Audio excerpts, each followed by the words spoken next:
Hi guys, just a quick note to give you some information and to make sure that you get your next week off to a good start. One thing that I noticed today as I was visiting the students at Fort Concho was that some of you were using the wrong template. The template for this class is the one on TaskStream that's called RDG 4303. So make sure you're using the right template. Also, make sure that your notebooks are in order because it's just easier. There's a lot of you, so it's easier for me to find things if you got them in the right order. If you don't know what order things are supposed to go in, on Blackboard, under Notebook, there is a page that says notebook information or something like that, and that will tell you exactly how to order your notebook. One thing is to make sure that your ungraded lesson plans are left in that front pocket so that I can find them. After you graded them, you hole punch them, and I think you put them behind the second section, but second section. But check that page and make sure. I think it's the second section you put the lesson plans behind. Let's see. A little help with writing your objectives. Your objectives should be a higher order thinking skill on the Bloom's list.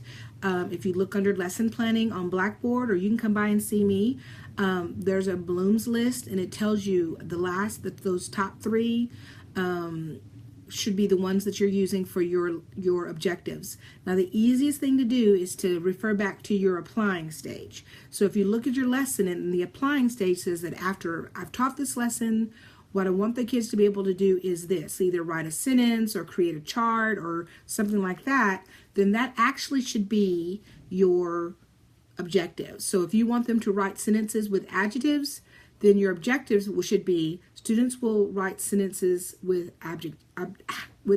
Sorry, I'm just stumbling all over myself today. Okay. Let's see. So make sure you're using a Bloom's verb, and make sure that your applying stage is something that the kids can do and make with what they've learned, and then use that as your objective. I hope that makes sense. One thing, you need to make sure that you have your notebook there every day. If I can't find your notebook, or you don't have your notebook there, then those are lesson plans that didn't get checked, and that means that you don't have your formative assessment to improve so that your next lesson will be even better. Okay? So you have to have your notebook there.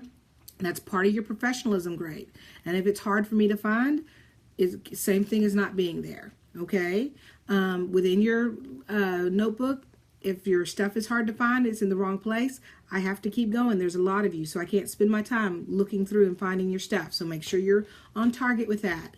Also, Angelo State tells the state that you're there for 2.5 hours every Tuesday, Thursday. So you can't leave early. Let's say that at the very end, your class has recess.